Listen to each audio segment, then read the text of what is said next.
Assalamualaikum warahmatullahi wabarakatuh. Perkenalkan, nama saya Daniel Hansan Kahfi dengan NIM 2021-12-11-001 beserta teman-teman saya ada Muhammad Syahrizal Ferdisyata dengan NIM 202-1121-02 kelas AK 31M. Dan saya Felix Rizky Kanapiun dengan NIM 202-1121-211-011 di kelas AK31R. Dan saya mengatur Michael Daud dengan NIM 2021-121-1007 dari kelas AK31R.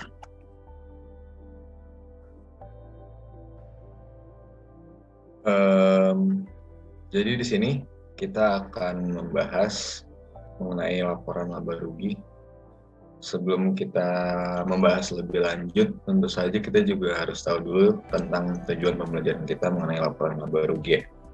Jadi yang pertama itu adalah sudah pasti mengenali penggunaan dan juga batasan-batasan laporan laba rugi. Yang kedua itu ada menggambarkan isi dan format laporan laba rugi.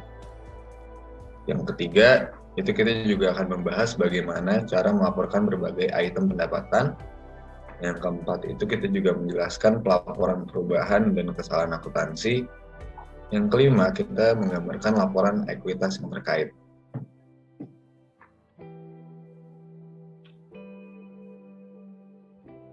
Ini ada sedikit preview untuk chapter 4 ini mengenai income statement dan juga informasi yang ada ya. Di sini ada income statement, kita akan membahas usefulness of the income statement-nya, kegunaannya, batasannya, dan juga kualitas dari pendapatannya. Juga ada konten dan format mengenai laporan laba rugi, ada elemen-elemennya, ada komponen intermediate untuk laporan laba rugi. Selanjutnya ada reporting various income items-nya, itu ada laba kotor, pendapatan dari operasi, pendapatan sebelum pajak, laba bersih, dan lain-lain ya. Masih banyak lagi. Mungkin bisa lanjut aja langsung, karena ini hanya sedikit preview aja. Oke, jadi kita harus mengenali dulu apa sih kegunaan dari laporan laba rugi ya. Jadi yang pertama itu, laporan laba rugi ini berfungsi untuk mengevaluasi kinerja perusahaan. Sudah pasti ya, karena di sini kita juga mengetahui pendapatannya dan juga pengeluarannya. Lalu juga kita bisa memprediksi kinerja perusahaan ke depannya. Dan yang ketiga juga membantu menilai resiko atau ketidakpastian dalam mencapai arus kas masa depan, dan juga bisa untuk sebagai salah satu pertimbangan ya jika untuk mengambil aksi ataupun tindakan untuk perusahaan ke depannya.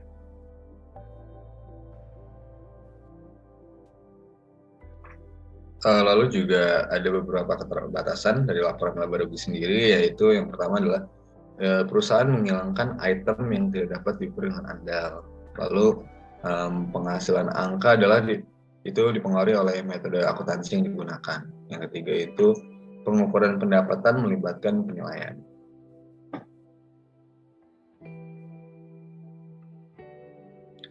Jadi ada kualitas penghasilan dari laporan laba rugi itu sendiri. Jadi perusahaan juga memiliki intensif untuk mengelola penghasilan untuk memenuhi target pendapatan atau untuk membuat pendapatan terlihat kurang beresiko ya.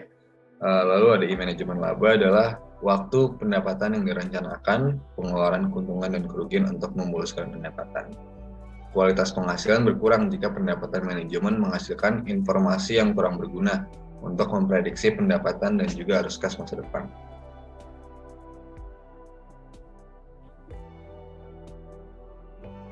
Ada juga isi dan format-format laporan laba rugi atau elemen-elemennya.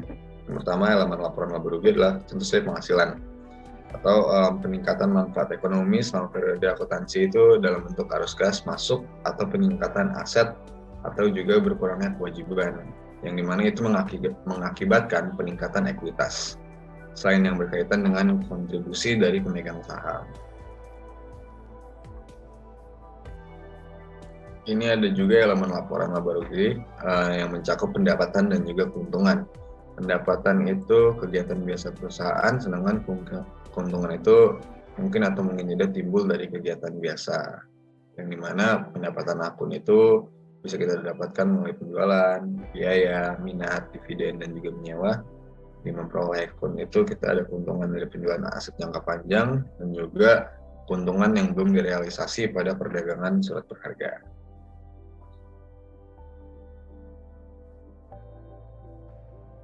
Selanjutnya adalah pengeluaran.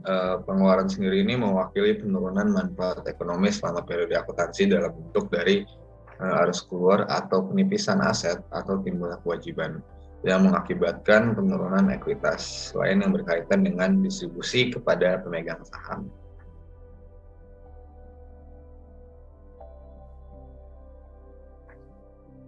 Ini juga ada elemen laporan laba rugi. Pengeluaran termasuk baik biaya maupun kerugian ya. Pengeluaran kegiatan biasa perusahaan, kembali lagi kerugian itu mungkin timbul atau tidak dari aktivitas biasa.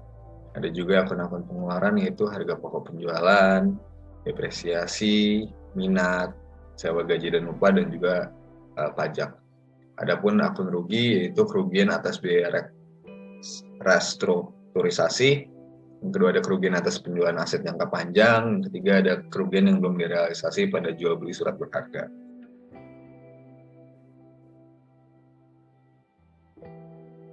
Ada juga isi dan format laporan laba rugi.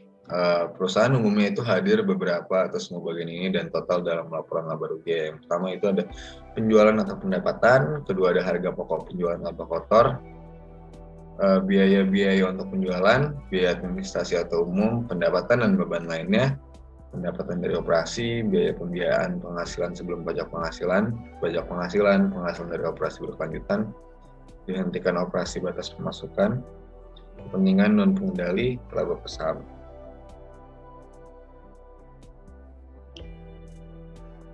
Ini adalah format laporan laba rugi, termasuk semua item utama di daftar yang sebelumnya, kecuali yang operasi yang dihentikannya. Bisa kita lihat ada sales, ada cost of goods sold-nya, harga pokok penjualan, ada selling expense-nya juga, ada administrative expense, ada income dan expense. Lalu di akhir itu ada earning per share-nya, bisa kita lihat semuanya. Gross profit-nya itu dari sales-nya doang. Lalu setelah dikurang-kurangi barulah muncul net income dan lain-lain.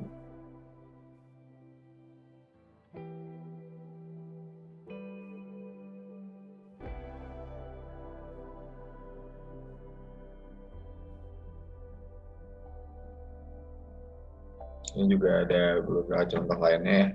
Ini adalah perwakilan dari jenis yang ditemukan dalam praktek. Ada net sales, cost of goods sold, gross profit, selling expense, dan lain-lain. Dan juga perusahaan itu pasti akan mempersiapkan jadwal tambahan untuk dukung totalnya.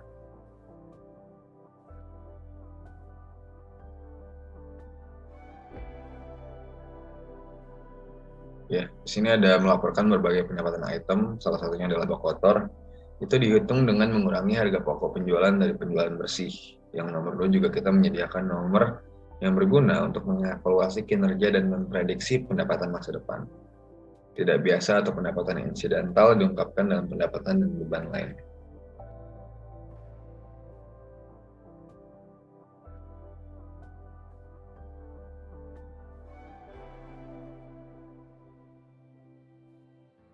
Ini ada juga pendapatan dari operasi. Yang pertama itu ditentukan dengan mengurangi beban penjualan dan administrasi serta pendapatan dan beban lain-lain dari laba kotor.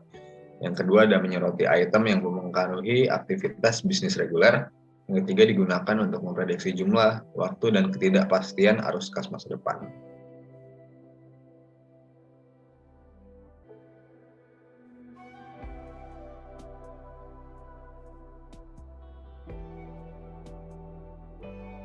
Ini ada pendapatan dari operasi, salah satu klasifikasi biaya untuk alamnya. Itu ada biaya dari bahan yang digunakan, langsung tenaga kerja yang terjadi, biaya pengiriman biaya iklan, keuntungan karyawan, beban penyusutan, dan amortisasi pengeluaran.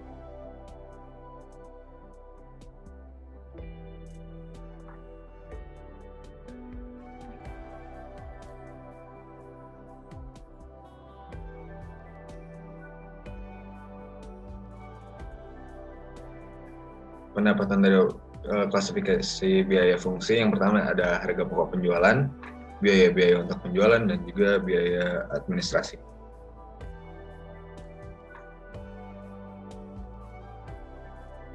Ini ada contoh ilustrasi. Perusahaan dari Telarisco melakukan jasa audit pajak dan konsultasi ini memiliki pendapatan dan biaya yang seperti berikut ya. Service revenue, cost of service-nya ada staff salary, gaji staff, dan juga supply, beban untuk supply. Ada juga biaya iklan, biaya entertainment, dan beban-beban lainnya. Ada juga depresiasi kepada bangunan ya, untuk bangunan.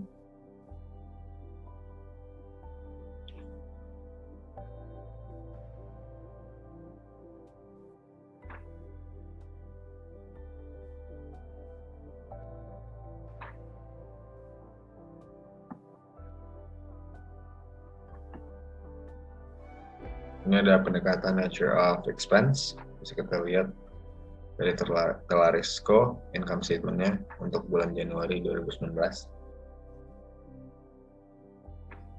Next. Ini ada peningkatan fungsi pengeluaran. Metode fungsi biaya itu umumnya digunakan dalam praktik ya, meskipun banyak perusahaan percaya bahwa kedua pendekatan tersebut memang memiliki manfaat.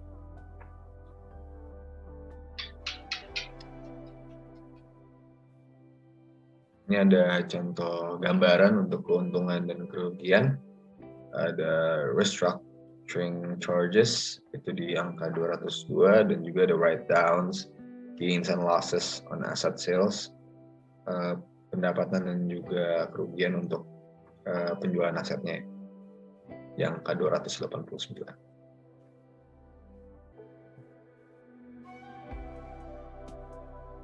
Ini ada pendapatan dari operasi, keuntungan dan kerugian, mengambil posisi bahwa keduanya itu pendapatan dan beban dan lainnya itu harus dilaporkan sebagai bagian dari pendapatan dari operasi.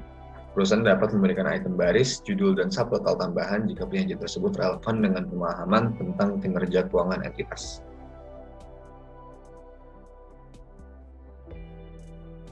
Item tambahan yang mungkin perlu diungkapkan itu adalah kerugian penurunan nilai persediaan ke nilai realisasi bersih atau aset tetap ke jumlah yang dapat diperoleh kembali, serta pembalikan penurunan nilai tersebut.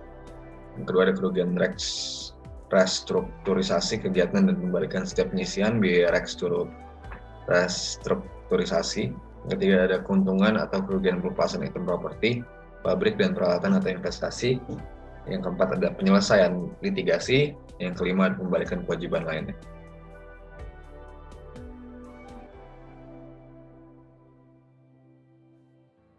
Mungkin selanjutnya bisa dijelaskan oleh teman saya. Dipersilakan.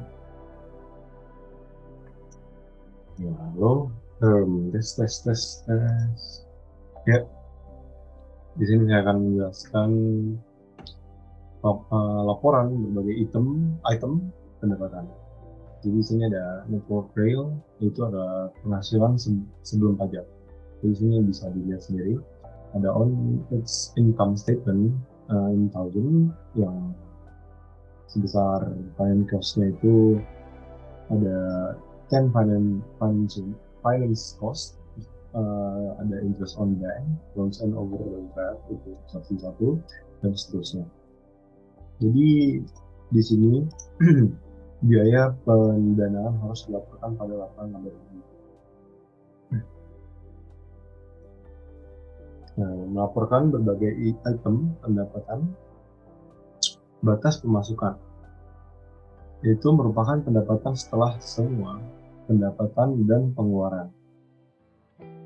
Untuk periode dipertimbangkan, dilihat oleh banyak orang sebagai ukuran paling penting dari keberhasilan atau kegagalan perusahaan untuk jangka waktu tertentu.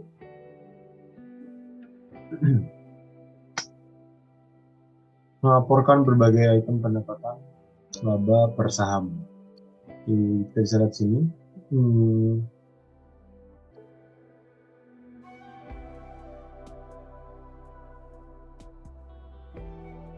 Ada laba bersih dikurang dividen pilihan dibagi dengan rata-rata tertimbang dari biasa saham.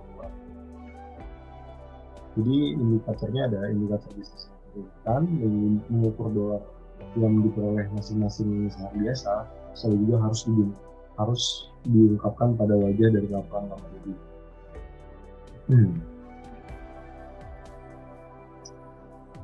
Terus di sini ada contoh ya, contoh soal laba bersih. Lancer INC melaporkan laba bersih sebesar $350. Perusahaan mengumumkan dan membayar dividen preferred sebesar $50.000 untuk tahun tersebut.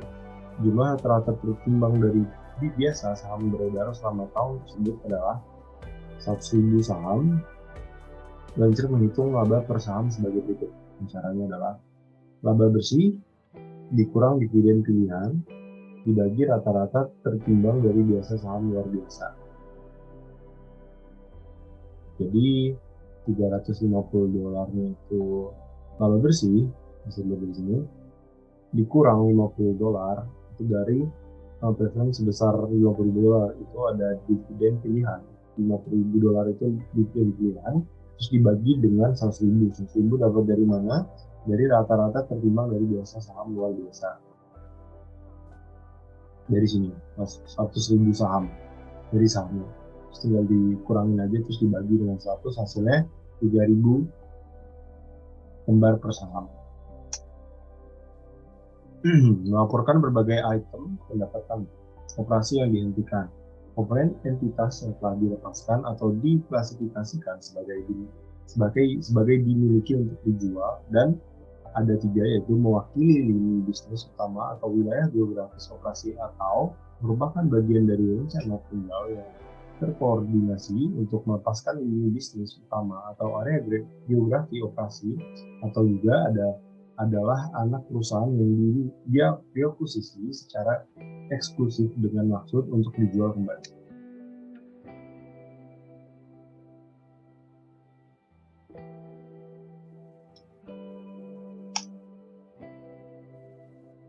Operasi yang dihentikan. Perusahaan melaporkan sebagai operasi yang dihentikan. Itu ada 3. Itu ada dalam kategori laporan laba rugi terpisah, keuntungan atau kerugian dari pelepasan komponen bisnis. Kedua ada hasil operasi suatu komponen yang telah atau akan dilepaskan secara terpisah dari operasi yang dilanjutkan. Ketiga juga ada dampak dari operasi yang dihentikan setelah dikurangi pajak sebagai kategori terpisah setelah operasi yang dilanjutkan.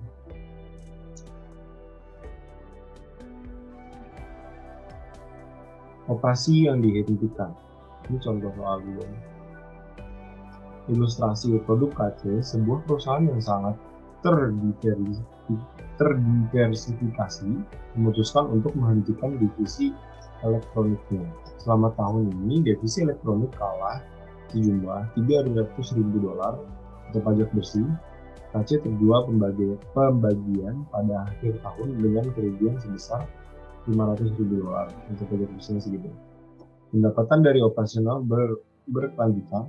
Jadi operasi yang dihentikan itu ada rugi dari operasi setelah dikurangi pajak sebesar $300.000. Terus ada juga rugi pelepasan setelah dikurangi pajak. Itu ada $500.000 dari kerugian sebesar $500.000. Pendapatan dari operasi berkelanjutannya itu besar 20 juta. Jadi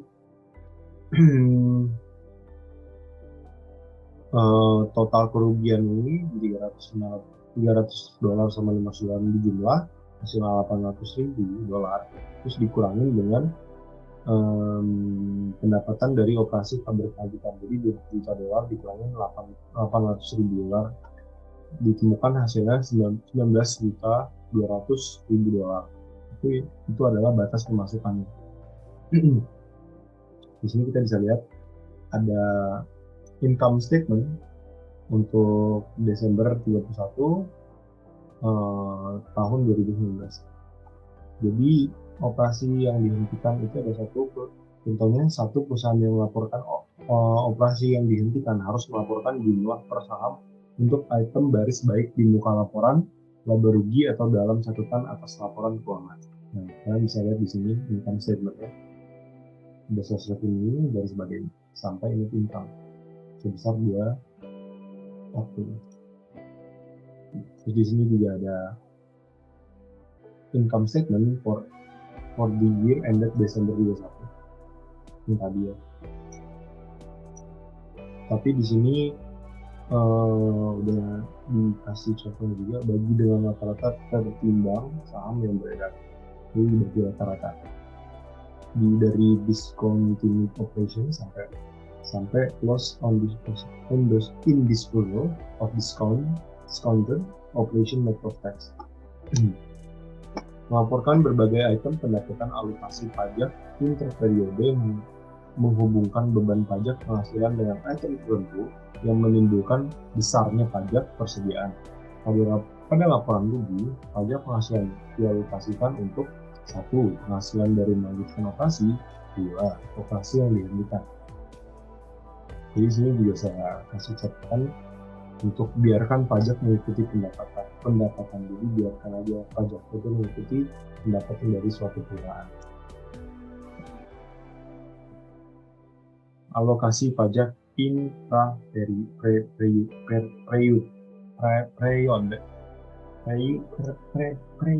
periode. Operasi yang dihentikan atau keuntungan. Period. Ya. Ilustrasi, contoh soal lagi ya. Ada Schindler AG memiliki penghasilan sebelum pajak penghasilan sebesar $250. Ini memperoleh dari $100.000 dari operasi dihentikan. Dengan asumsi tarif pajak penghasilan 30%, Schindler menyajikan informasi berikut. Ada laporan laba rugi. Ini ada laporan laba rugi ya, income tax 250 tadi dari sini. Nah, kalian bisa lihat ini sampai net income. Ada juga ilustrasi lagi. Schindler AG memiliki penghasilan sebelum pajak $. Ini memiliki kehilangan dari $100.000 dari operasi dihentikan dengan asumsi tarif pajak penghasilan 3%. Schindler menyajikan informasi berikut pada laporan laba rugi.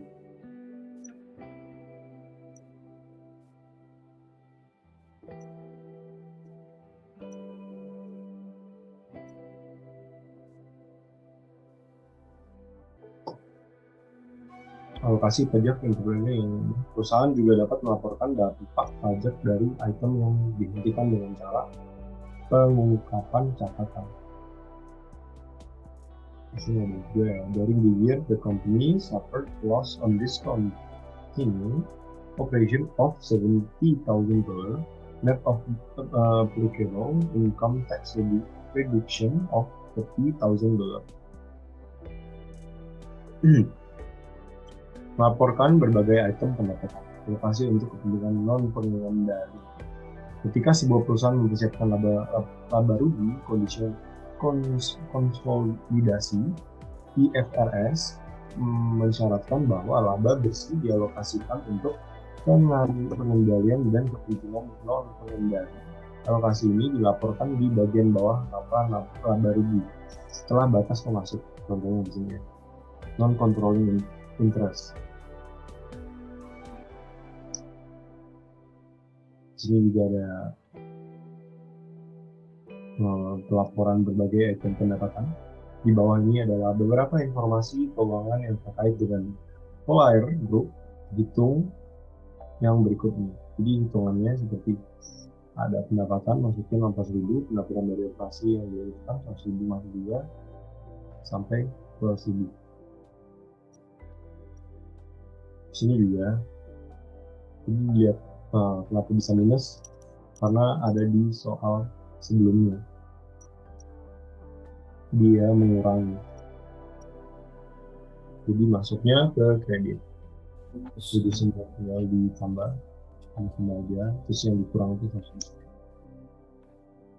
Kenapa pendapatan bersihnya 9.000? Karena di soal sebelumnya itu 9.000 juga mengurangi. Ini juga bisa dilihat, tinggal dimasukin aja. Nah, di sini juga ada laporan laba rugi, ada penjelasan juga, ada type of situation, ada kriteria, ada examples, ada basement on income statement, itu biasanya. Ada laporan laba rugi. Ini pasangnya juga di sini, ini tadi lanjutannya. Perubahan dan kesalahan akuntansi. Yaitu ada perubahan prinsip akuntansi, ada penyesuaian retrospektif, kedua ada penyesuaian efek kumulatif terhadap laba di tahun awal. Yang ketiga ada pendekatan mempertahankan komparabilitas selama bertahun-tahun. Yang pertama contohnya meliputi ada mengubah dari FIFO ke biaya rata-rata.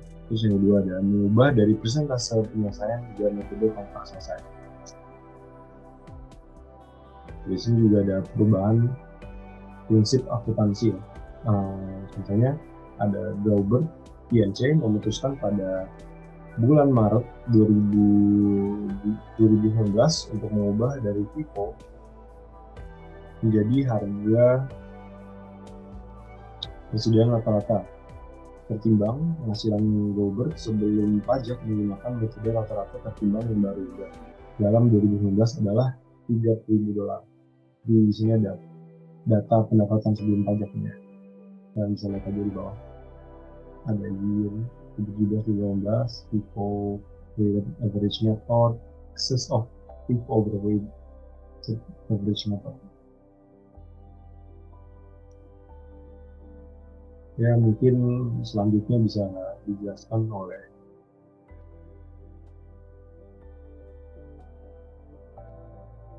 saya.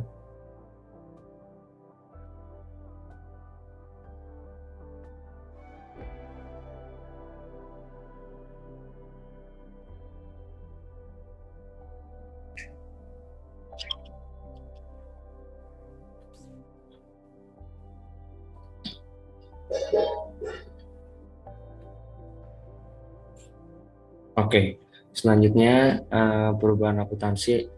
Yang selanjutnya ada perubahan estimasi akuntansi. Diperhitungkan dalam periode perubahan atau NS periode dan periode mendatang. Jika perubahan tersebut mempengaruhi keduanya, tidak ditandatangani secara retrospektif, tidak dianggap kesalahan. Contohnya hidup yang bermanfaat dan sisa nilai aset yang disusutkan. Terus piutang dan tertagih, keusahaan dan persediaan. Next.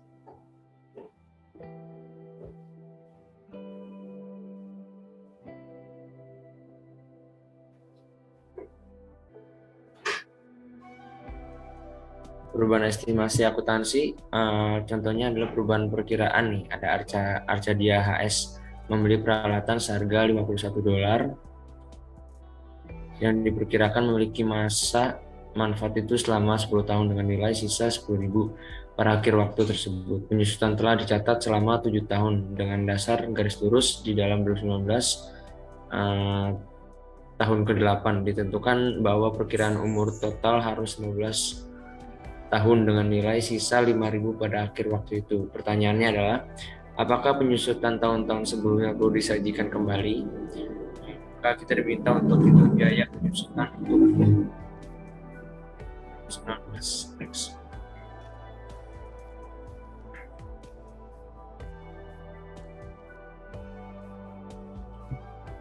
Untuk menjawabnya, biaya peralatan ada yang $51.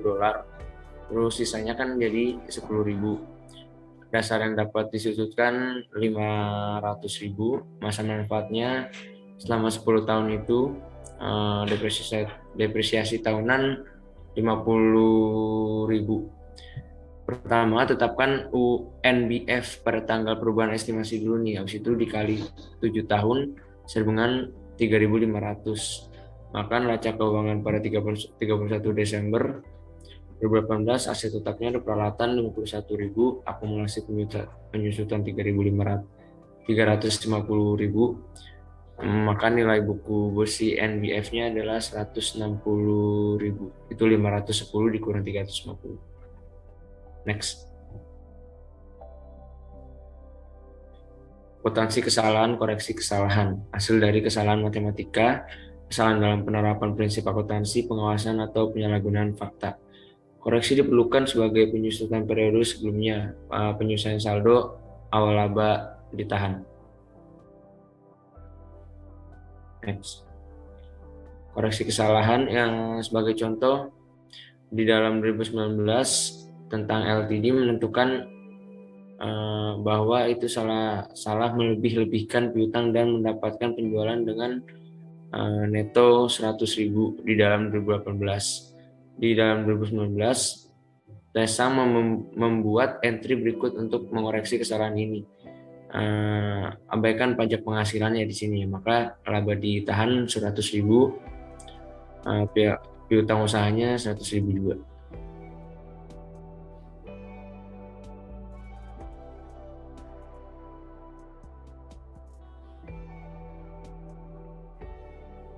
Kesalahan akuntansi ringkas. Di sini ada jenis situasi, perubahan dalam prinsip akuntansi, terus kriterianya perubahan dari satu prinsip akuntansi yang belum berlaku ke yang lain. Contohnya ada perubahan dasar penetapan harga persediaan dari FIFO menjadi biaya rata-rata. Kemudian penetapan pada laporan laba rugi menyusun kembali laporan laba rugi tahunan sebelum dengan dasar yang sama dengan prinsip yang baru diadopsi. Oke, next.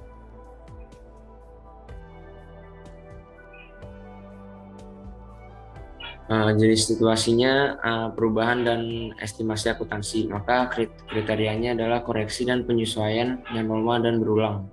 Contohnya, perubahan realisasi piutang persediaan, perubahan estimasi umur peralatan, aset tidak berwujud, perubahan estimasi kewajiban untuk biaya garansi, pajak penghasilan, dan pembayaran gaji. Maka penempatan pada laporan laba gajinya adalah tampilkan perubahan hanya di akun yang terpengaruh, tidak ditampilkan sebagai setelah dikurangi pajak tersebut, maka dan menggunakan sifat perubahannya.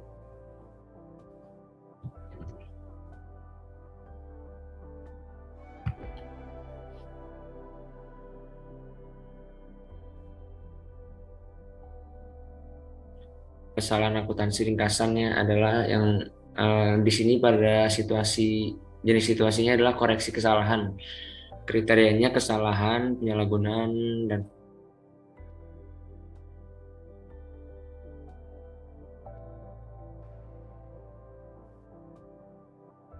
kesalahan dan penyalahgunaan fakta. Contohnya kesalahan dalam laporan pendapatan dan pengeluaran. Penempatan pada laporan laba ruginya nyatakan kembali pada laporan laba rugi tahun-tahun.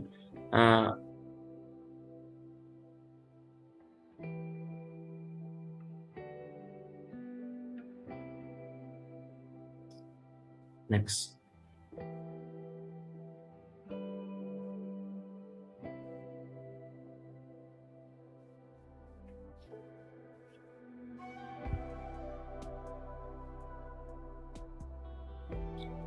Di sini ada laporan ekuitas terkait, maka laporan ditahan itu dapat terbagi menjadi dua, itu meningkat.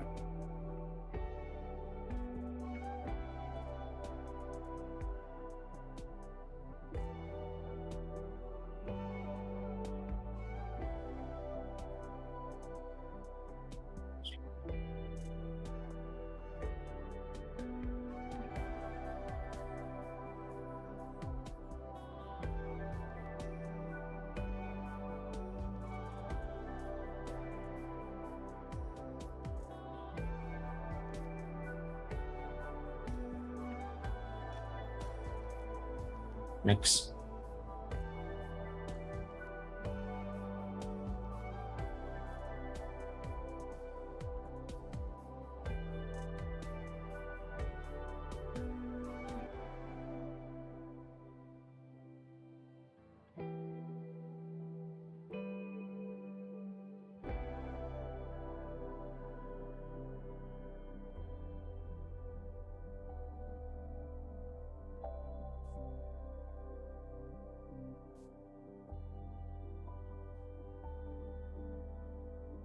Oke, selanjutnya laporan laba ditahan. Pembatasan laba ditahan diungkapkan dalam mencatat atas laporan keuangan, terus sebagai laba ditahan yang disediakan. Next.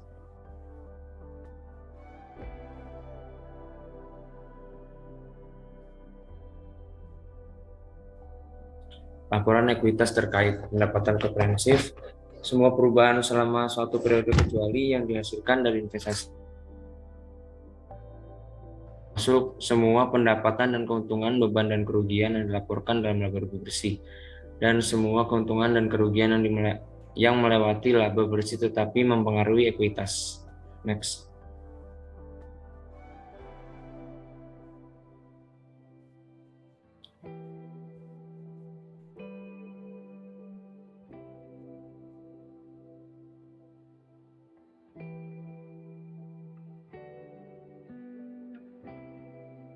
Berikut adalah contoh pendapatan komprehensif pada batas pemasukan.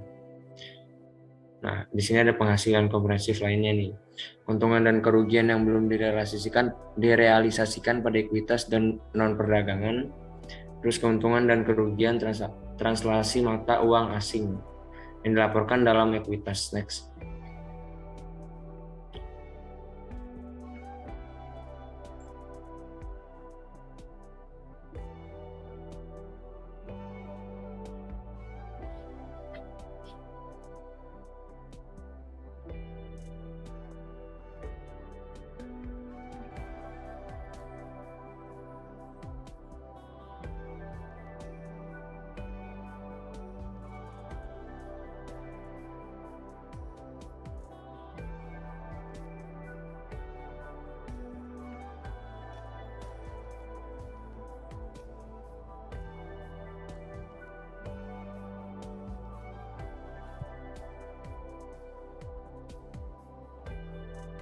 Next ya.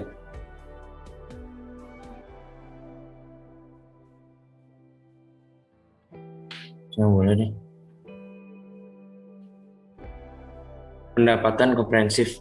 Di sini ada perusahaan harus menampilkan komponen pendapatan komprehensif lainnya dengan salah satu dari dua cara, yaitu yang pertama pernyataan kontinu tunggal atau pendekatan satu pernyataan, atau dua laporan laba rugi bersih dan penghasilan komprehensif lainnya terpisah namun berurutan, atau dua pernyataan mendekati. Next. Berikut adalah contoh pendekatan satu pernyataan. Ada dua keuntungan, ada terbagi menjadi dua. Yang pertama ada keuntungan dan kerugian. Yang keuntungannya adalah tidak memerlukan pembuatan laporan keuangan baru, dan kerugiannya laba bersih terkubur sebagai subtotal pada pernyataan. Next.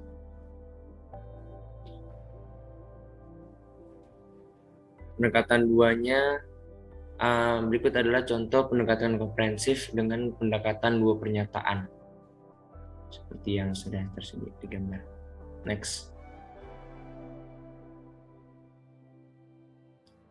Laporan ekuitas terkait. Laporan perubahan ekuitas yang dibutuhkan selain laporan laba rugi komprehensif umumnya terdiri dari modal biasa, bagaikan premium biasa, pendapatan yang disimpan, dan akumulasi saldo di pendapatan komprehensif lainnya.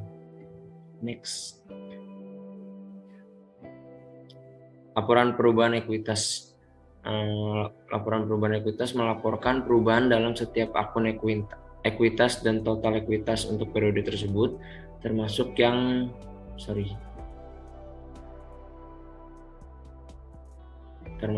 sebelumnya.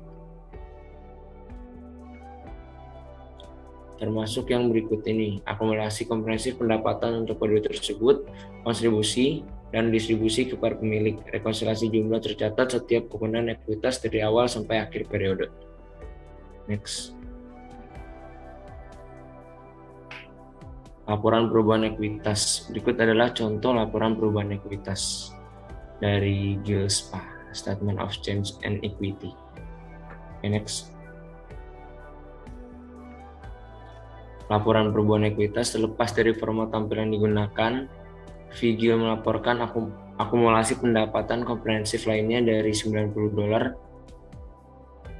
pada bagian ekuitas laporan posisi keuangan sebagai berikut. Bisa dilihat dari GILSPA Statement of Financial Position as of Desember 31, 2019. Next.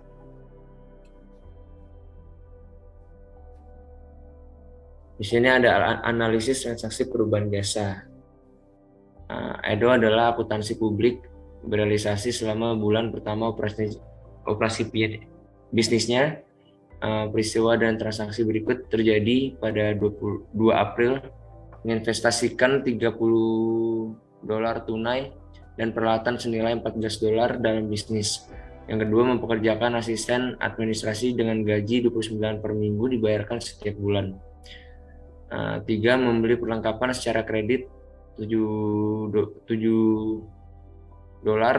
secara debit di akun aset. Yang ketujuh, membayar sewa kantor sebesar $600 untuk bulanan tersebut. Yang 11, menyelesaikan tugas pajak dan menagih klien sebesar $1.100 untuk layanan yang diberikan. Yang ke-12, menerima uang muka sebesar $3.200 untuk penugasan konsultasi manajemen. Pada tanggal 17, menerima uang tunai sebesar $2.300 untuk jasa yang diselesaikan untuk fregensi CO. Jadi dia melakukan jasa. Pada tanggal 21 membayar biaya akuntansi sebesar $1.100, tanggal 30 membayar asisten administrasi, terus tanggal 30 juga menghitung persediaan menunjukkan bahwa 1.200 persediaan telah digunakan, terus yang terakhir membeli komputer baru seharga $5.100 dengan dana pribadi. Nah, untuk menjawabnya, maka di jurnalnya pada tanggal 2 April uang tunai di kredit sebesar $30.000 dan peralatan di debit, terus modal pemilik di kredit. Pada tanggal 2 juga nih tidak ada entry, bukan tadi kan ada tanggal yang itu, berarti tidak dimasuk.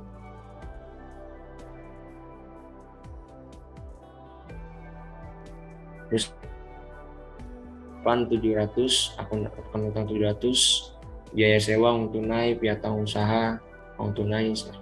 Next.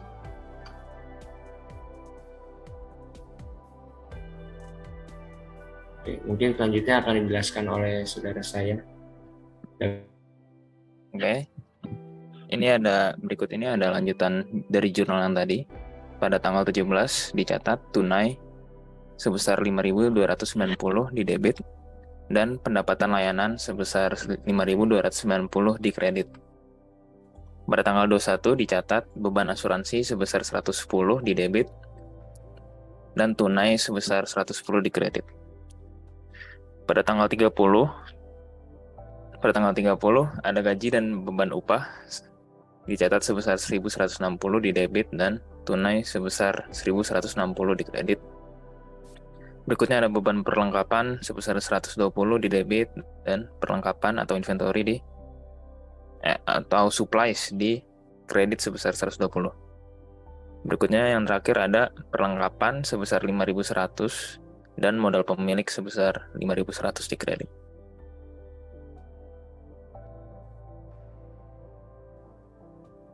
Di sini ada exercise 3,9.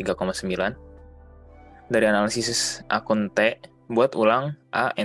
Entry transaksi Oktober dan B. Entry jurnal penyesuaian yang dibuat pada 31 Oktober 2019. Buatlah penjelasan untuk setiap entry jurnal. Di situ ada gambarnya. Next. Jadi begini jurnalnya. Pertama ada A. Untuk jawab A, jurnal entries pada tanggal 15 Oktober dicatat salaries and wages expense sebesar 800 di debit dan cash sebesar 800 di kredit. Pada 17 Oktober kita catat accounts receivable sebesar 2.100 di debit dan service revenue sebesar 2.100 di kredit. Dan pada akhirnya 20 Oktober kita catat cash sebesar 650 debit dan unearned service revenue sebesar 650 di kredit. Yang B ada jurnal pembetulan atau adjusting entries. Pada tanggal 31 Oktober kita catat supply expense sebesar 470 di debit, supplies pada kredit sebesar 470. Kemudian ada accounts receivable dan service revenue. Accounts receivable di debit dan service revenue di kredit sebesar 1.650, salaries and wages expense, dan salaries and wages payable. Di mana salaries and wages expense berada di debit, payable berada di kredit. Nominalnya 600. Dan yang terakhir ada unearned service revenue di debit sebesar 400 dan di kredit service revenue sebesar 400. Next.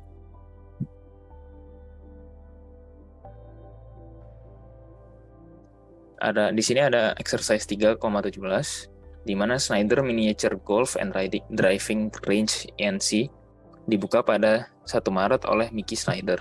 Peristiwa dan transaksi terpilih berikut terjadi selama bulan Maret.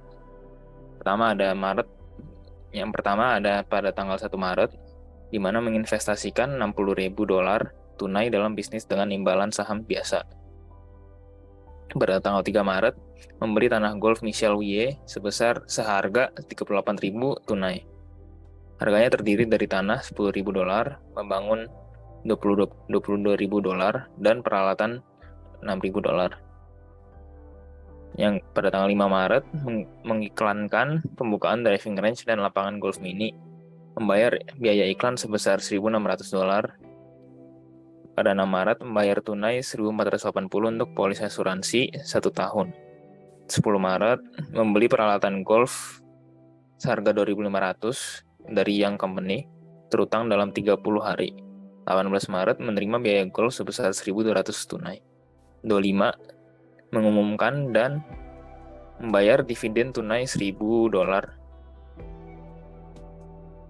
Pada tanggal 30 membayar upah $900 dan membayar perusahaan muda secara penuh.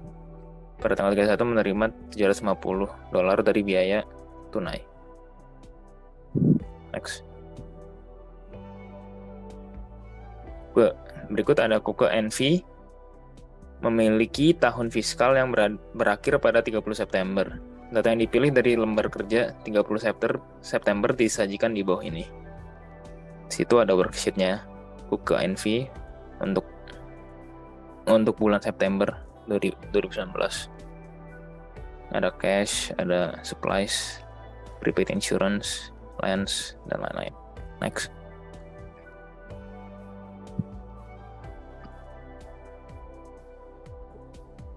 Berikut ada exercise 3,8 yang berhubungan tentang adjusting entries, di mana instruksinya adalah buatlah ayat jurnal penyesuaian per 31 Agustus 2019 sesuai dengan informasi yang diberikan.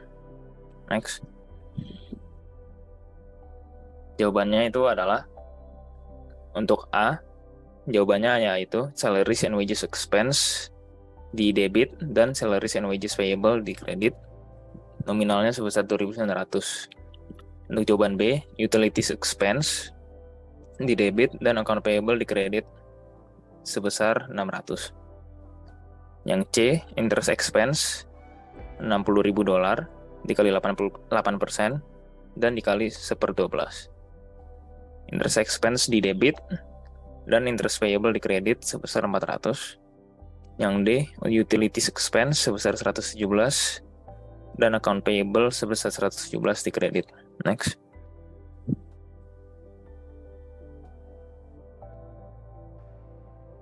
Berikut ada exercise 3,9 di mana kita disuruh menganalisis the account dan kita disuruh membuat jurnal entry transaksi Oktober, jurnal penyesuaian, dan penjelasan untuk jurnal. Next.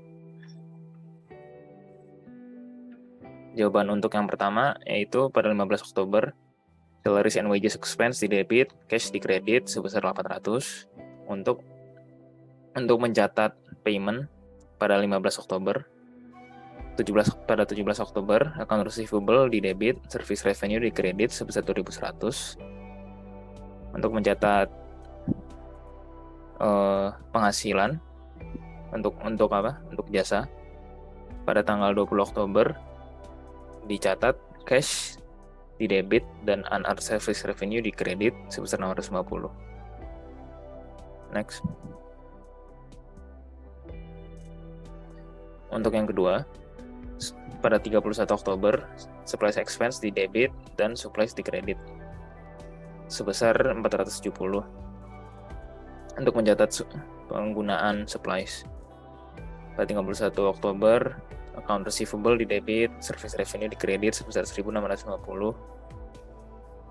Kemudian ada salaries and wages expense di debit dan payable di kredit sebesar 600. 31 Oktober lagi ada unearned service revenue di debit dan service revenue di kredit sebesar 400.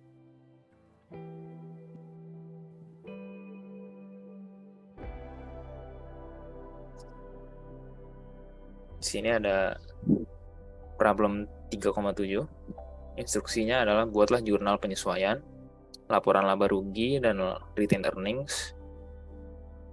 Dan disuruh jawab pertanyaan-pertanyaan berikut, yaitu jika masa manfaat peralatan adalah 6 tahun, berapakah nilai sisa yang diharapkan? Jika vessel tersebut telah berada selama 3 bulan, berapakah tingkat bunga tahunan atas vessel tersebut? Dan jika perusahaan membayar gaji dan upah 12.500 euro pada tahun 2019, berapa saldo gaji dan hutang upah pada tanggal 31 Desember 2018? Next. Untuk jawaban pertama, pada 30 September terdapat jurnal seperti berikut, yaitu account receivable di debit, service revenue di kredit sebesar 600, rent expense di debit, prepaid rent expense di kredit sebesar 900, supplies expense di debit, supplies di kredit sebesar 1020, depreciation expense di debit, accumulated depreciation equipment kredit sebesar 350, interest expense di debit dan interest payable di kredit sebesar 50, unearned rent revenue di debit, rent revenue di kredit sebesar 200, dan salaries and wages expense di debit and payable di kredit sebesar 600. Next.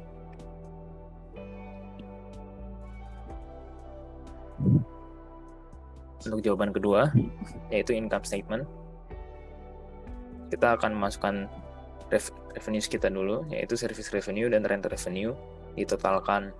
Kemudian untuk langkah kedua, kita akan mencari total expense kita, dari salaries and wages, rent, supplies, utilities, depreciation, and interest. Setelah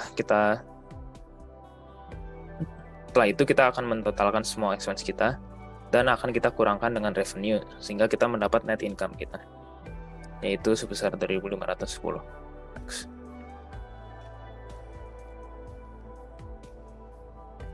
Berikut ada retained earnings statement. Retained earnings pada Juli 1, 2012 sebesar 0. Ya, untuk menambah itu net income 2.510 dan untuk mengurangi yaitu dividen sebesar 600. Jadi pada September 30, 2012 kita mempunyai 1.910 laba ditahan. Next. Di sini ada balance sheet. Ada aset yang terdiri dari cash, account receivable, supplies, prepaid rent expense, dan equipment. Terus ada liabilities and stockholders equity, di mana liabilities ada notes payable, account payable, unearned rent revenue, salaries and wages payable, dan interest payable. Kemudian ada stockholders equity, yaitu yang terdiri dari common stock dan retained earnings.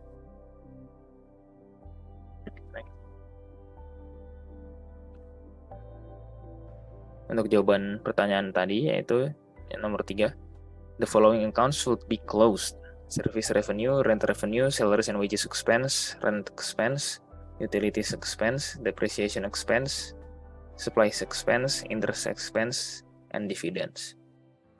Untuk jawaban nomor 4, yaitu interest of 12% per year equals a monthly rate of 1%. Monthly interest is $50. Dapat dari $5.000 dikali 1%. Since total interest expense is $50, the note has been outstanding 1 month. Next. Ini di sini ada problem 3,8. Disuruh siapkan raca saldo yang disesuaikan dan entry penutup dan posting. Next. Untuk jawabannya, jadi Jadi di sini ada cash, balance-nya 15.000, prepaid insurance, balance 9.000 dan adjustment 3.500, salaries and wages expense, common stock, account receivable, retained earnings, maintenance and repairs expense, allowance for doubtful accounts, dues revenue, depreciation expense, land, green fees revenue, buildings, rent revenue, accumulated depreciation equipment, accumulated depreciation buildings, utilities expense, insurance expense, rent receivable, bad debt expense, dan income summary.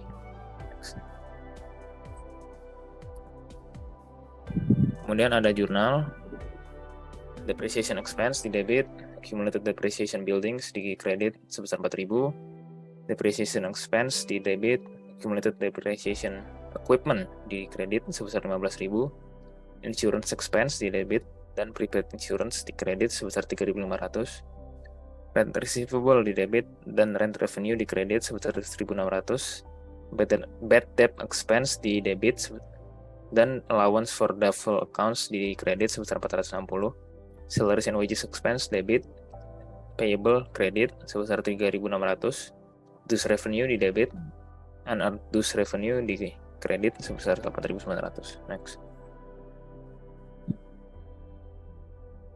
Kemudian ada adjusted trial balance untuk bulan Desember 31, di mana ada cash, terminal 15.000, account receivable, AFDA, prepaid insurance, land, buildings, accumulated depreciation buildings, equipment, depreciation equipment, salaries and wages payable, common stock, retained earnings, dues revenues, green fees revenues, rent revenues, dan semuanya akan ditotalkan menjadi 839.660. Next.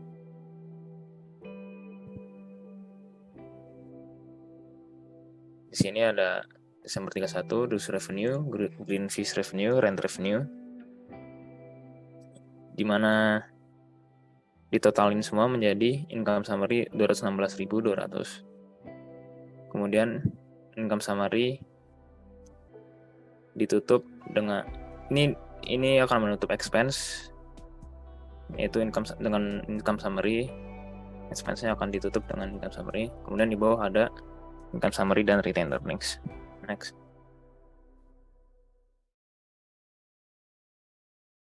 Ya, Assalamualaikum warahmatullahi wabarakatuh. Saya akan menjelaskan tugas chapter 3, yaitu soal E32. Jadi di sini ada neraca saldo, trial balance, dari perusahaan Geronimo Company pada April tanggal 30 tahun 2019. Jadi di sini kita bisa lihat ada kas sebesar 2.100, ada piutang sebesar 2.570, asuransi bayar di muka ada 700, ada perlengkapan 8.000, ada utang usaha 4.500, ada utang pajak properti 560 di sisi debit, ada modal Geronimo sebesar 11.200, ada pendapatan biasa sebesar 6.960 di debit, ada beban gaji, beban iklan yang sebesar 4.200 dan 1.100, dan ada beban pajak properti di kredit sebesar 800 di kredit. Jadi di sini kita akan membenarkan karena trial balance ini salah. Kalian bisa lihat dari balance-nya aja udah nggak seimbang. Jadi kita next. Jadi di sini jawabannya untuk membenarkan atau meluruskan ya, jawaban yang benar itu seperti apa. Jadi trial balance untuk kasnya itu dia tidak berubah sebesar 2.100. Tapi kalau piutang ya, tadi ada kesalahan dari transposisinya. Jadi mestinya yang mestinya tadi ada 2.570 jadi 2.750 dari pendapatan biasa. Nih, piutang usaha dan pendapatan biasa adalah 2.750. Kita masukin ke sini. Terus ada asuransi bayar di muka. Awalnya itu sebenarnya 700 ya. Terus tapi aslinya bukan 700, tapi yang benar itu 1.700. Untuk perlengkapan Untuk perlengkapan sendiri tidak berubah, tetap 8.000. Nah, kalau untuk utang usaha itu ada instruksi juga. Jadinya yang awalnya itu 8.000, terus dikurangin sebesar 4.500 menjadi 3.500.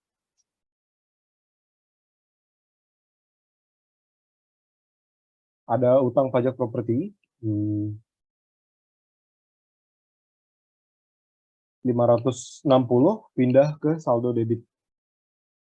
Maaf, pindah ke saldo kredit. Karena di sini dia saldonya ada di debit ya. Karena utang. Utang tuh ada di kredit. Tergantung ya. Terus ada modal Geronimo. Jadi keterangan Geronimo itu kekurangan satu di akun ini. Jadi ada pengambilan modal. Karena pengambilan modal, jadi saldonya di kredit totalnya sebesar 14.400. Terus ada nambah akun, yaitu owners, nambah akun ada owners drawing sebesar 3.200. Terus ada pendapatan jasa, yaitu yang sebenarnya pendapatan biasa itu sebenarnya 6.960 ya. Tapi ya benar itu 6.690 karena untuk pendapatan biasa sendiri itu ada 6.690. Jadi di sini dibenarkan di sisi kredit ya. 6.690 yang tadinya 6.960 di sisi debit. Terus ada beban gaji 4.200 dan beban iklan, ada beban pajak properti juga nggak diganti. Jadi setelah ini tinggal dijumlahin aja. Jadi hasilnya sebesar 25.150, 25.150. Jadi balance ya. Untuk soal berikutnya bisa dijelaskan oleh Mengatur Michael Daud. Dipersilahkan untuk menjelaskan. Ya, terima kasih. Jadi di soal berikutnya terdapat trial balance ya, yang isinya ada cash sebesar 2.870 di kredit, ada account receivable sebesar 3.231 di debit, ada supply sebesar 800 di debit, equipment sebesar 3.800 di debit, accounts payable sebesar 2.666 di kredit, unearned service revenue sebesar 1.200 di debit, share capital ordinary sebesar 6.000 di debit, di kredit, retained earnings atau laba ditahan sebesar 3.000 di kredit, service revenue sebesar 2.380 di kredit, salaries and wages expense sebesar 3.400 di debit, dan office expense sebesar 940 di debit. Jadi di sini kita akan memperbenarkan neraca saldo ini agar seimbang. Jadi yang pertama kita akan memperbaikan cash-nya atau tunai. Kita akan menjumlahkan cash utama yang sebesar 2.870 dan menambahkannya dengan 730 dan mengurangi dengan 370. Setelah itu kita akan mengurangi dengan 65 dan 65. Sehingga kita mendapat hasil sebesar 3.100 dan kita pindahkan dari kredit ke debit. Berikutnya account receivable. Untuk menghitung account receivable, kita akan menaruh jumlah utama sebesar 3.231 dan mengurangi dengan 730 dan 370. Sehingga akhir hasilnya menjadi 2.871. Untuk supplies, kita akan menaruh jumlah utama yaitu 800 dan menguranginya dengan 500 sehingga hasilnya menjadi 300 yang ditaruh di debit. Equipment, jumlah utama ditambahkan dengan 500 sehingga akhirnya menjadi 3.800 tambah 500 menjadi 4.300 di debit. Untuk accounts payable, jumlah utama dikurangi dengan 260 dan 206 hingga akhir hasilnya menjadi 2.200 di kredit. Under service revenue, kita akan mengambil jumlah utama dan menguranginya dengan 2.225 menjadi 995 di kredit. Untuk share capital ordinary dan retained earnings, tidak akan kita utak-atik sehingga tetap dikredit sebesar 6.000 dan 3.000. Untuk kita akan menambahkan jurnal baru yang bernama dividen sebesar 575 di debit. Untuk service revenue, kita menghitungnya dengan menaruh jumlah utama sebesar 2.380 ditambahi dengan 890 dikurang 89 dan ditambahi juga dengan 225. Setelah mendapat hasil, kita akan menaruhnya di kredit sebesar 3.406. Salaries and wages expense. Kita akan menaruh jumlah utama sebesar 3.400 dan menambahkan dengan 670 dan mengurangi dengan 575 sehingga hasil akhirnya menjadi 3.495 di debit. Untuk office expense, kita tidak akan mengotak-atik, sehingga tetap 940 di debit. Sehingga total akhirnya seharusnya menjadi 15.601 di debit dan kredit. Untuk soal berikut, mungkin bisa dijelaskan dengan teman saya, Feus. Oke, selanjutnya dari soal P32 ini, kita diminta untuk yang pertama membuat jurnal penyesuaian tahunan yang dibuat, yang kedua menyiapkan laporan laba rugi dan laporan laba ditahan untuk tahun yang akan berakhir pada tanggal 31 Desember 2019, dan laporan posisi keuangan tidak diklarifikasikan pada tanggal 31 Desember. Yang ketiga, diminta jika wesel tersebut telah beredar selama 3 bulan, berapakah tingkat bunga tahunan wesel tersebut? Yang kedua, soal B di ketiga, jika perusahaan membayar 12.500 gaji pada tahun 2019, berapa saldo gaji dan upah yang harus dibayar pada tanggal 31 Desember 2018. Nah, di sebelah kiri ini, sebelah kiri soal sudah ada namanya trial balance. Di sini ada data-datanya. Sebesar purchase discount itu dikredit 110.000, cashnya 189.700 di debit, account receivable 1.500 di kredit, rent revenue 18.000 di kredit, retained ending 160 di kredit, salaries and wages payable 18.000 di kredit, dan sales revenue 1.100.000 di kredit, notes receivable 110.000, account payable 49 di kredit, accumulated depreciation equipment 28.000 di kredit, dan sales discount 14.500 di debit, sales return and allowance 17.500 di debit,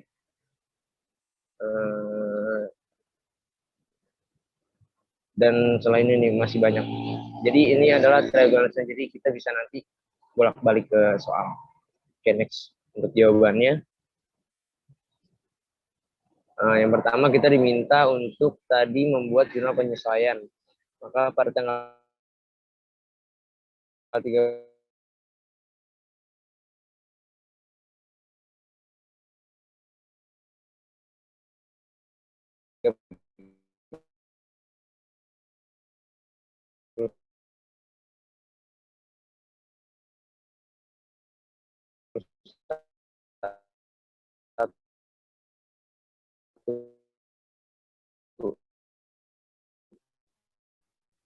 Desember tentang usaha sebesar 3.500 di debit. Kemudian pendapatan diterima di ya di debit 1.400.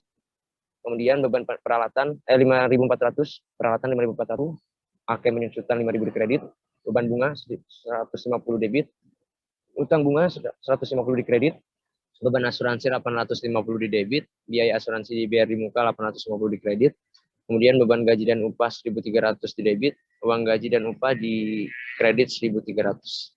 Kemudian setelah kita buat jurnal penyesuaiannya, kita lanjut ke laporan laba rugi.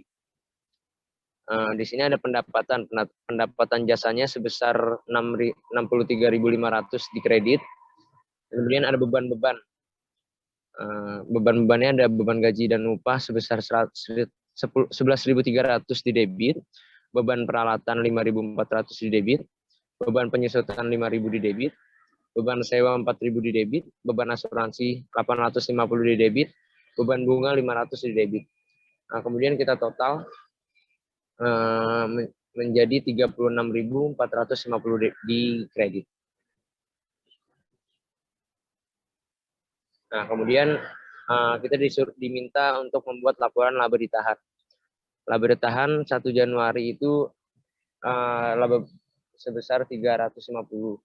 Kemudian laba bersihnya 36.450. 36.450 ini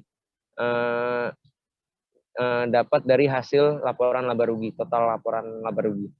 Kemudian laba ditahannya menjadi 39.950. Ini kurang 0. Kemudian kita diminta untuk membuat laporan posisi keuangan. Di aset laporan posisi keuangan pada tanggal 31 Desember 2012.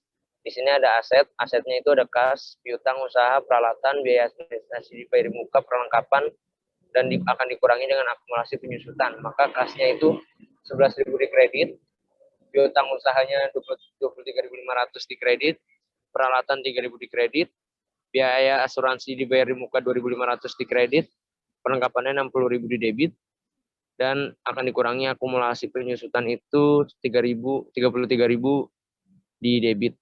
Maka total aset terdapat 67.000.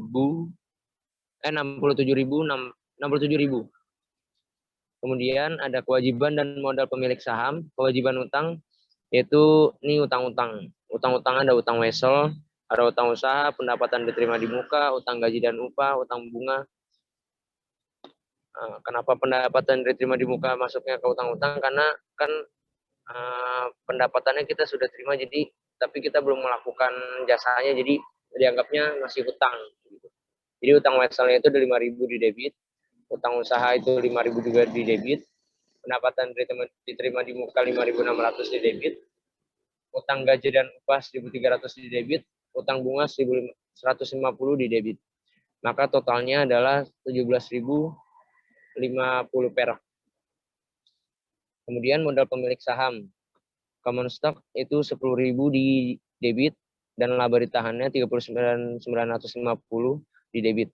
Untuk laba ditahannya kita dapat hasilnya ini dari yang sebelumnya, dari yang ini nih. Ya. 39.950. Kemudian di soal yang ketiga tadi kita diminta yang AB itu kita diminta untuk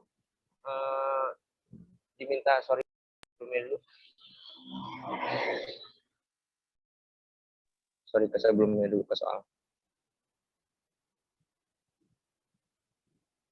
Soal saja bentar. Soal. Sebelumnya. Lagi. Nah, di sini diminta yang pertama, jika wesel tersebut telah beredar selama 3 bulan, berapakah tingkat bunga tahunan atas wesel tersebut? Dan juga yang B ini, jika perusahaan membayar 12.500 gaji pada tahun 2019, berapa saldo gaji dan upah yang harus dibayarkan pada tanggal 31 Desember 2018? Oke, next. Nah, maka jadi beban bunga per bulan itu 1% sebesar $50. Maka bunga per tahunnya adalah 12%. Untuk total membayar utang gaji pada 31/12/11 itu adalah 12.500 dikurang 10.000 menjadi 2.500.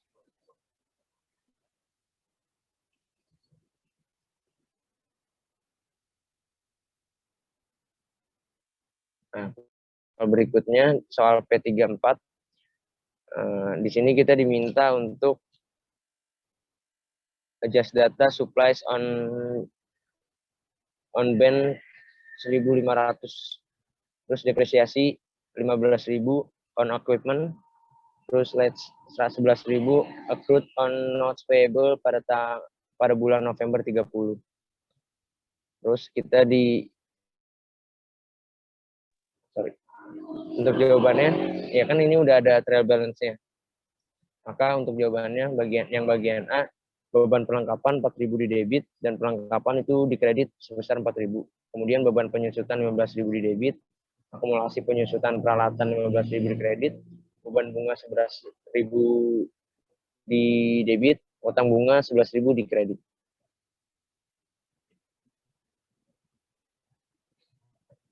Next.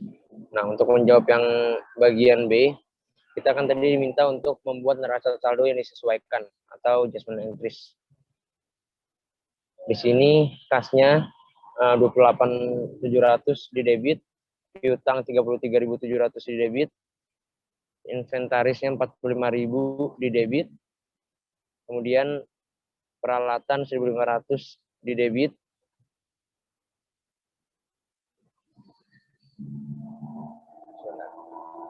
kemudian peralatan 133.000 di debit. Maka akan dikurangi, makanya pengurangan itu ada akumulasi penyusutan peralatan di kredit sebesar 39.000, wesel bayar 51.000 di kredit, akun hutang 48.500 di kredit, dan share capital ordinary-nya itu 90.000 di kredit. Kemudian pendapatan yang disimpan 8.000, pendapatan penjualan 757.200 di kredit. Kemudian ada return dan potongan penjualan itu ada 4.200 di debit. Harga pokok penjualan 495.400 di kredit, di debit maksud saya. Kemudian beban gaji dan upah 140.000, biaya iklan 26.400 di debit, beban iklan 14.000 di debit, beban utilitas itu 14.000 di debit. Maksud saya tadi beban iklan adalah 26.400, beban utilitas 14.000 di debit, biaya pemeliharaan dan perbaikan 12.100 di debit, biaya pengiriman 16.700 di debit, biaya sewa 24.000 di debit, beban sewa 4.000 di debit, beban pelengkapan 4.000 di debit, beban penyusutan 15.000 di debit, beban bunga 11.000 di debit. Maka sudah balance nih ya. Jika debit dan kredit dijumlahkan menjadi 1.004.700. Sudah balance. Berarti sudah betul. Oke, kita lanjut ke bagian yang C.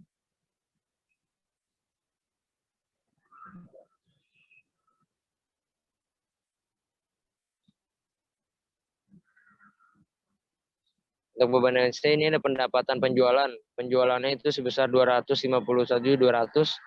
Terus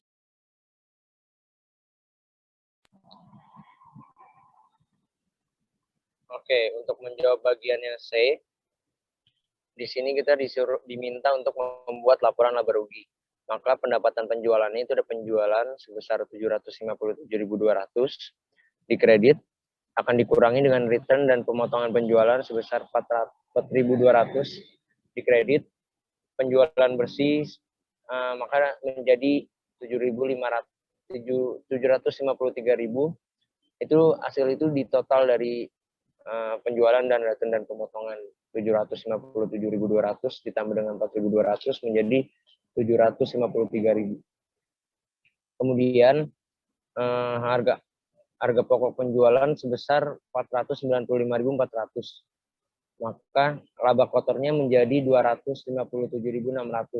Laba kotor ini didapatkan dari pengurangan penjualan bersih dan harga pokok penjualan. Jadi 753.500, 753.000 dikurang dengan 495.400 menjadi 257.600. Kemudian ada biaya operasional. Biaya penjualan di sini ada beban gaji dan upah sebesar 98.000. 98.000 ini didapat dari 140.000 dikali dengan 70% menjadi 98.000. Kemudian beban iklan sebesar 26.400, beban sewa 19.200. Beban sewa ini dihasilkan dari 24.000 dikali dengan 80% menjadi 16.700. Kemudian ada pengiriman keluar sebesar 16.700. Kemudian ada beban utilitas 11.200. Beban utilitas ini didapatkan dari 14.000 dikali 80% menjadi 11.200. Kemudian ada beban penyusutan 15.000, beban perlengkapan 4.000, maka di total menjadi 190.500. Kemudian ada biaya administrasi. Beban gaji dan upah ini sebesar 42.000 di debit. Nah, beban gaji dan upah ini didapatkan dari 140.000 tadi dikurang 30%. Maksudnya dikali 30% menjadi 42.000. Kemudian biaya pemeliharaan dan perbaikan itu ada 12.100 di debit. Biaya sewa 480 dia dapatnya itu dari 24.000 dikali dengan 20% menjadi 4.800. Kemudian beban utilitas 14.000 dikali 20% menjadi 2.800. Kemudian dijumlah menjadi 61.700 itu menjadi total biaya administrasi. Kemudian di ini total biaya administrasi jadi 252.200. Kemudian pendapatan dari operasi itu 5.400, pengeluaran dan kerugian lainnya 5.400, beban bunga 11.000, maka kerugian bersih adalah 5.600. Next. Nah, untuk menjawab bagian D dan E, mungkin bisa teman saya yang D menjelaskan, Avero, dan E Daud. Dipersilakan. Ya, sebelumnya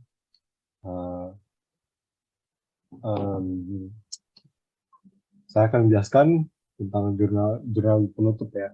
Jadi yang ditutup itu ada apa saja, ada retur penjualan dan potongan, ada harga penjualan, beban gaji dan upah, biaya iklan, beban utilitas, biaya perbaikan, pengiriman keluar, biaya sewa, beban perlengkapan, beban penyusunan, dan beban bunga. Semua ditutup, jadi bagian kredit semua.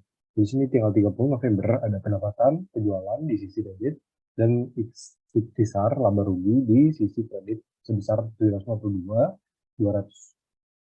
Terus di tanggal 30 November ada ikhtisar laba rugi yaitu sebesar 76.200.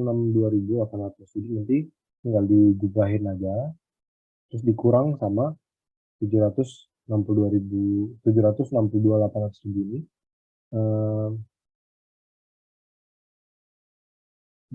Ya 762.800 akan dikurang dengan jurnal yang ditutup, ada retur dan sebagainya yang tadi saya bilang. Jadi yang tanggal 30 akan dibuat akunnya adalah yang di sisi debit adalah laba ditahan sebesar 5.600 dan ada ikhtisar sebesar laba rugi sebesar 5.600. Jadi tinggal dijumlah aja ya, pasti hasil adanya sudah kok. Ya, selanjutnya akan dijelaskan oleh teman-teman. Nah, jadi di ini neraca saldo setelah penutupan, jadi tidak ada expense, revenue, retained earnings, dan dividen, dan income summary. Jadi di sini ada di debit ada kas, piutang, inventory, perlengkapan, peralatan sebesar 28.700, 33.700, 45.000, 1.500, dan 133.000. Di kredit ada accumulated depreciation equipment, wesel bayar, akun hutang, hutang bunga, saham biasa, dan pendapatan yang disimpan, di mana nominalnya sebesar 39.000, 51.000, 48.500, 11.000, 90.000, dan 2.400. Semuanya kita bisa jumlahkan menjadi 241.900.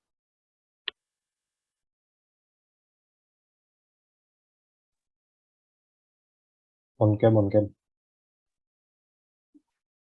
Jadi itu saja presentasi dari kami, dari kelompok 1. Terima kasih telah mendengarkan. Jika ada salah, mohon maaf, tidak sesuai ekspektasi kalian dengan penjelasan kami. Terima kasih. Assalamualaikum warahmatullahi wabarakatuh.